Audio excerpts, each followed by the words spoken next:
চীনের সঙ্গে পারস্পরিক আস্থা, সহযোগিতা ও বন্ধুত্বের এক নতুন অধ্যায়ের সূচনার ইঙ্গিত দিয়েছেন বাংলাদেশের প্রধান উপদেষ্টা প্রফেসর মোহাম্মদ ইউনূস। দ্বিপক্ষীয় সম্পর্কের ৫০ বছর পূর্তির প্রেক্ষাপটে এই সাক্ষাৎকে দুদেশের সম্পর্কের টার্নিং পয়েন্ট হিসেবে আখ্যায়িত করেন ইউনূস। কূটনৈতিক সৌহার্দ্যের পাশাপাশি স্বাস্থ্য, শিক্ষা, যুব বিনিময় ও বাণিজ্য সহ বহুবিধ খাতে সহযোগিতা সম্প্রসারণের প্রতিশ্রুতি উঠে আসে আলোচনায়।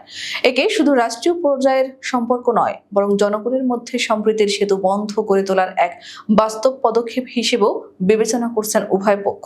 সোমবার রাষ্ট্রীয় অতিথি ভবন যমুনায় চীনের ইউনান প্রদেশের গভর্নর ওয়াং ইউবোর সঙ্গে এক উচ্চ পর্যায়ের বৈঠকে তিনি বলেন, এটা সবে শুরু। আমরা এত কাছাকাছি আছি, তবু এত দূরে। আসুন আমরা এটি পরিবর্তন করি। আমরা আশা করি আপনি শিগগিরই আবার আমাদের সঙ্গে দেখা করবেন। আমরা ভালো প্রতিবেশী হতে চাই, তবে সবচেয়ে গুরুত্বপূর্ণ খুব ঘনিষ্ঠ প্রতিবেশী হতে চাই।